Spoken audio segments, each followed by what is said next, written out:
C'était un matin ensoleillé de mai 2025 à Mar-a-Lago lorsque Donald Trump prit une décision qui allait marquer sa présidence à jamais. Confiant en sa capacité à intimider les dirigeants étrangers, il appela personnellement Ibrahim Traoré pour lui proposer un débat télévisé. « Ibrahim, mon jeune ami, pourquoi ne pas montrer au monde comment un président chevronné gère des questions internationales complexes ?» déclara Trump, la voix empreinte de son arrogance caractéristique.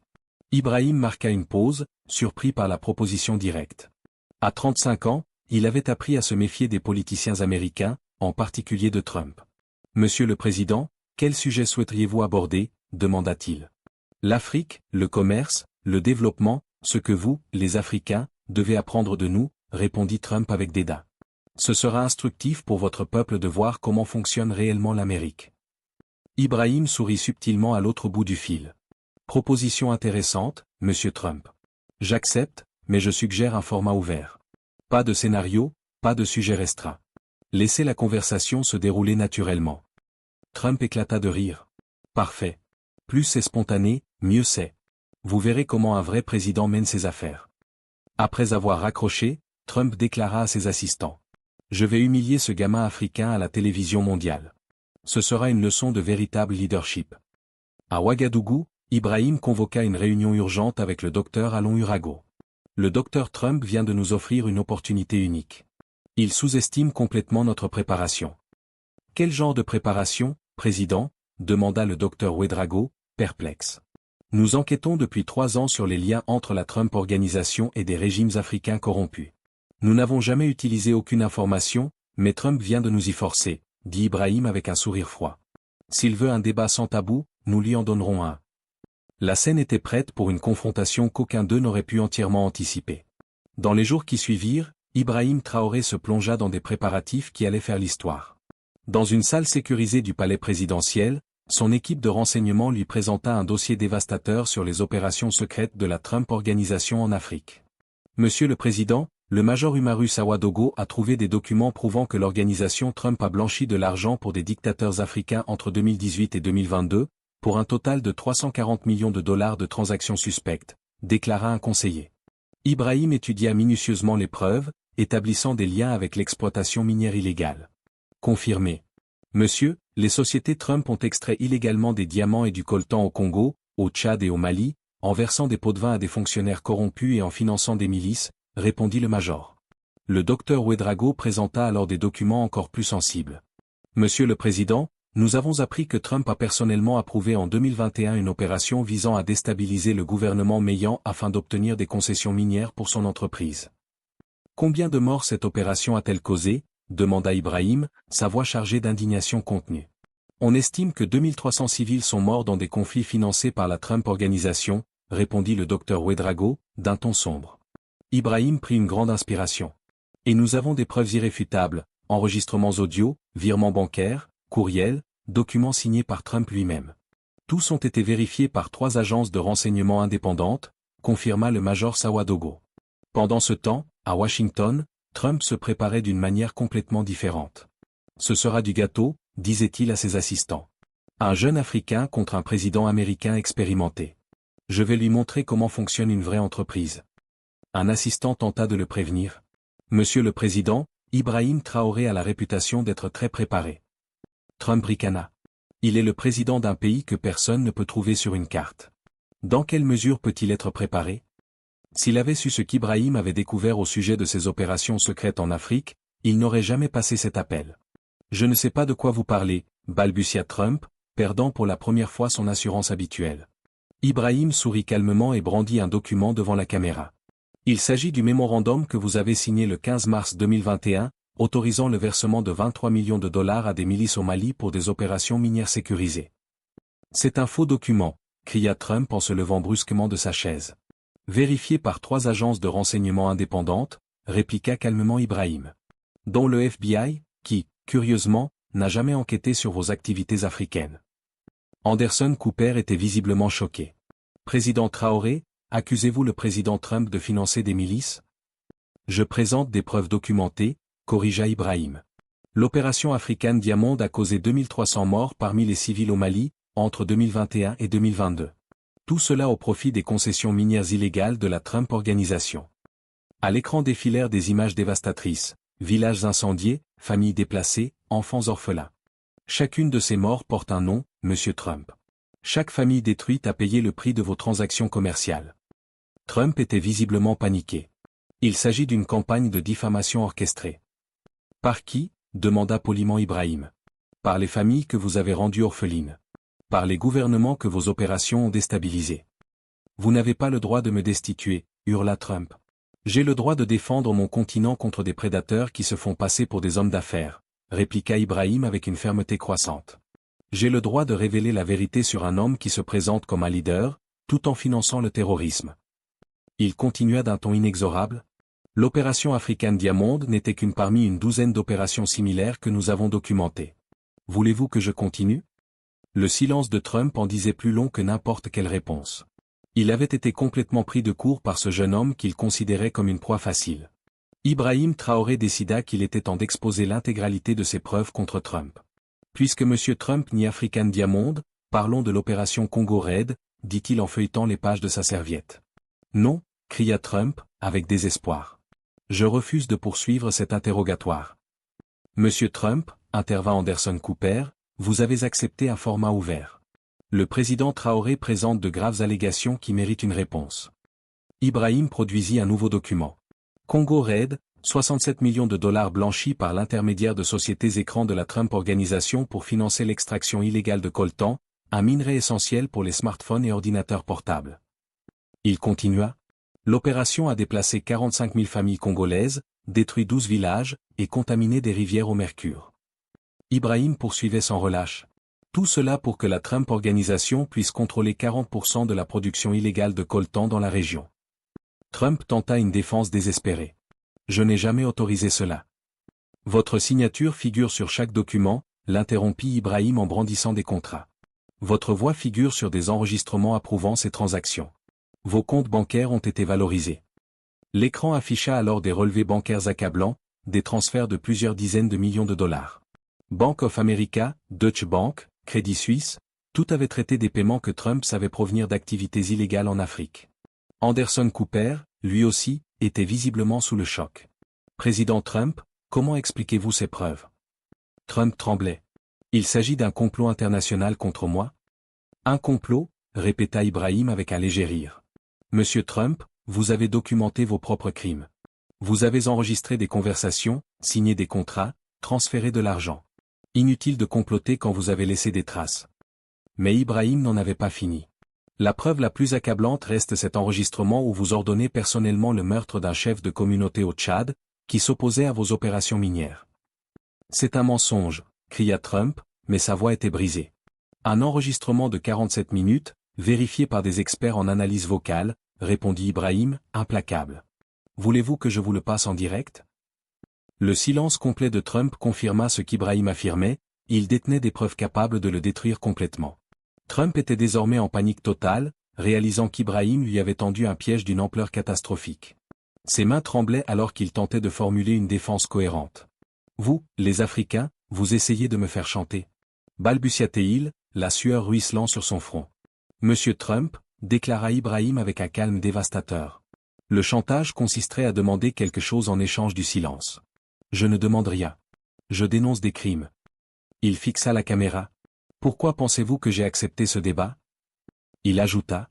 Je pensais que c'était l'arrogance américaine habituelle, une volonté d'humilier un dirigeant africain. J'ai découvert que c'était une occasion idéale pour que justice soit faite. Anderson Cooper tentait de garder son sang-froid professionnel. Président Trump, ces allégations sont extrêmement graves. Souhaitez-vous y répondre spécifiquement?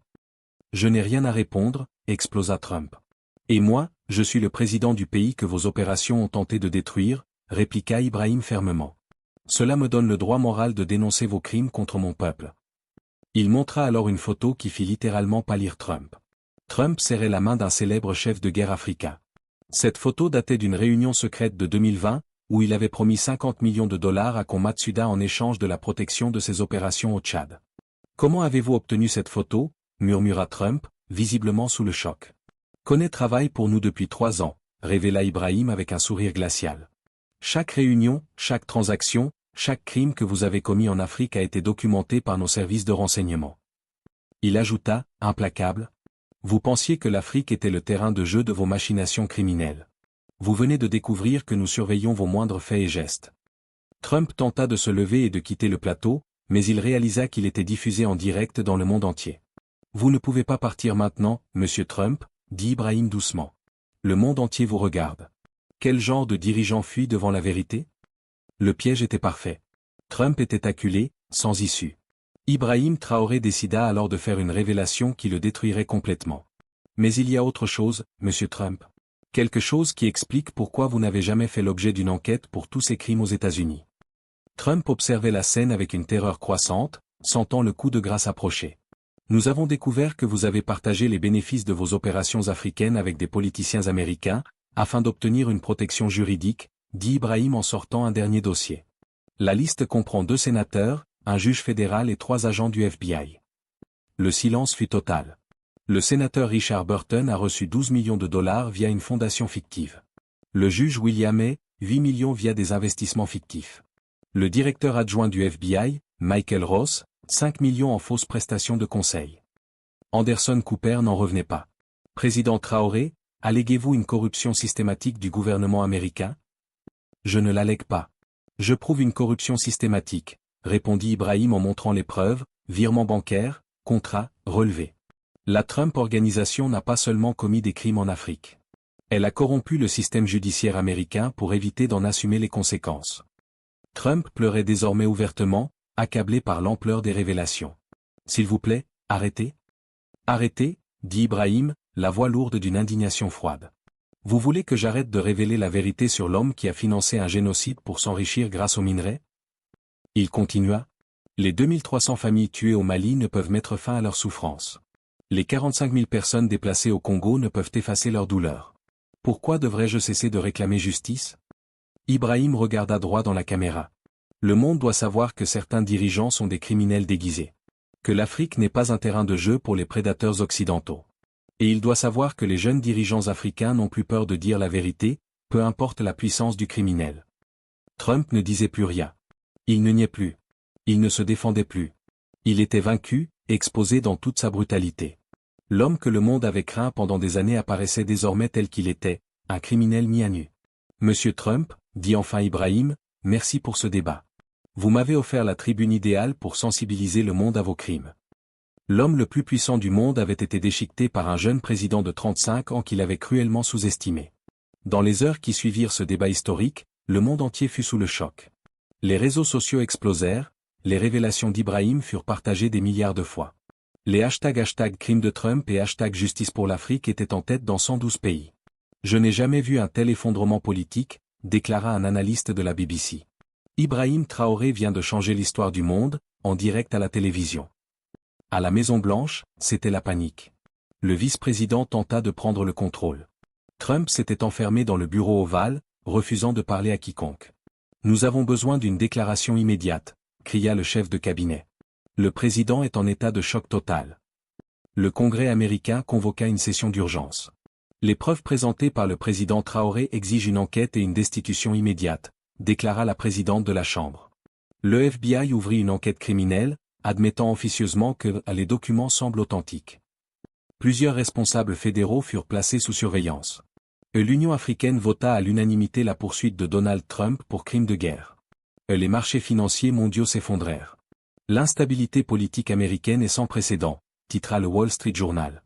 L'OTAN convoqua une réunion d'urgence. Comment faire confiance à un allié dont le dirigeant est un criminel de guerre, demanda le président français. Dans une ironie cinglante, plusieurs pays longtemps critiqués par Trump offrirent une protection à Ibrahim. Le président Traoré a fait preuve d'un courage exceptionnel, déclara Vladimir Poutine. La Russie garantit sa sécurité. La Chine fit une déclaration similaire, les dirigeants courageux doivent être protégés contre les représailles des criminels. Ibrahim Traoré, encore inconnu sur la scène internationale quelques mois plus tôt, devint un symbole mondial de la justice. Donald Trump, autrefois l'homme le plus puissant du monde, était désormais un paria international. Une semaine après les révélations dévastatrices d'Ibrahim Traoré, la situation de Donald Trump s'était détériorée au-delà de toute possibilité de rétablissement. La destitution fut approuvée en un temps record, avec un soutien bipartisan massif. Les preuves sont irréfutables, déclara le leader républicain. Nous ne pouvons pas défendre les crimes contre l'humanité.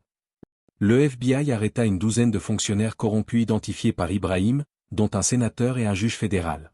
L'opération Clé à Nup est entièrement fondée sur les preuves fournies par le président Traoré, confirma le procureur général. L'organisation Trump s'effondra. Les banques annulèrent leurs prêts, les partenaires commerciaux prirent leur distance, et des biens furent saisis au titre de réparation. Le plus grand effondrement politique et financier de l'histoire américaine, rapporta Forbes. Des pays africains intentèrent des poursuites judiciaires réclamant des dommages et intérêts à hauteur de 1000 milliards de dollars.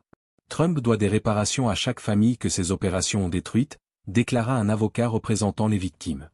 Plus accablant encore, la propre famille de Trump commença à se désolidariser. Nous ne pouvons pas être associés à un criminel de guerre, affirma Eric Trump dans un communiqué. Nous sommes choqués et dégoûtés. Melania demanda immédiatement le divorce. Je n'avais aucune connaissance des crimes, déclara-t-elle dans une interview exclusive. Ibrahim Traoré m'a ouvert les yeux sur le monstre que j'ai épousé. Trump tenta de fuir le pays, mais son passeport fut confisqué. Risque extrême de fuite, décréta un juge fédéral, évoquant les preuves de crimes multiples dans diverses juridictions internationales. Pendant ce temps, Ibrahim recevait des honneurs du monde entier. Le président Traoré a sauvé l'Afrique d'un prédateur se faisant passer pour un leader, déclara l'archevêque Tutu. Un héroïsme moral exceptionnel. Le comité du prix Nobel de la paix annonça la création d'une récompense spéciale en hommage au courage de ceux qui dénoncent les crimes contre l'humanité et défendent la justice pour les peuples africains. Un mois après le débat, Trump fut inculpé de 347 chefs d'accusation fédéraux et risquait l'extradition vers la Haye pour crimes de guerre. Ibrahim a parfois transformé le chasseur en chassé avec une précision chirurgicale, souligna un journaliste. Les prédateurs oublient que leurs proies peuvent riposter. Un an après la révélation mondiale des crimes de Trump par Ibrahim Traoré, la transformation géopolitique était complète. Trump purgeait une peine de prison à perpétuité dans un pénitencier fédéral, condamné pour crimes contre l'humanité et corruption systématique. Ibrahim était devenu la figure la plus respectée de la politique internationale, un symbole de justice et de courage moral. À Genève, il s'adressa à l'Assemblée générale des Nations unies pour parler d'une nouvelle ère de responsabilité mondiale. Il y a un an, le monde découvrait que le dirigeant de la plus grande puissance mondiale était un criminel de guerre, déclara-t-il devant les délégués de 193 pays. Aujourd'hui, nous avons prouvé que la justice n'a pas de frontières, que les puissants ne sont pas au-dessus des lois. Les applaudissements durèrent 10 minutes. Certains délégués africains pleuraient, voyant enfin justice pour les crimes subis par leur peuple. L'affaire Trump créa un précédent. Les criminels internationaux seront poursuivis, quelle que soit leur position ou leur pouvoir, déclara Traoré. L'ère de l'impunité est révolue. Le tribunal pénal international de la Haye élargit sa compétence en se fondant sur les actions du président Traoré. Un jeune dirigeant africain a montré au monde que la justice est possible lorsque les dirigeants ont du courage moral, déclara le procureur général. Les États-Unis élurent un nouveau président, qui promit de restaurer la confiance par la transparence et la responsabilité. Ibrahim Traoré a sauvé la démocratie américaine de la criminalité, affirma-t-il dans son discours inaugural. Nous lui sommes éternellement reconnaissants. L'Afrique, elle, prospérait dans un nouveau paradigme de respect et d'égalité. Les crimes de Trump ont révélé que l'Afrique n'est pas un terrain de jeu pour l'exploitation occidentale, déclara le président de l'Union africaine. Nous sommes des partenaires égaux qui méritent le respect. Ibrahim fonda l'Institut Traoré pour la justice internationale, destiné à former de jeunes dirigeants du monde entier. Plus jamais les puissants ne doivent échapper à la justice pour des crimes contre des innocents, déclara-t-il lors de la cérémonie d'ouverture. Dans une ultime réflexion, Ibrahim ajouta. Trump pensait que l'Afrique était faible, que les jeunes dirigeants étaient naïfs. Il a découvert que la justice n'a pas d'âge, que la vérité est l'arme la plus puissante. Parfois, les plus grands criminels font l'erreur de sous-estimer leurs victimes. L'arrogance de Trump m'a donné une tribune pour dénoncer des décennies de crimes. Il conclut. La justice différée n'est pas une justice refusée, lorsqu'un homme a le courage d'agir. Le jeune dirigeant africain que Trump a tenté d'intimider a réécrit à jamais les règles de la justice internationale. Abonnez-vous pour ne rien manquer. Dites-moi en commentaire, de quel pays me suivez-vous ?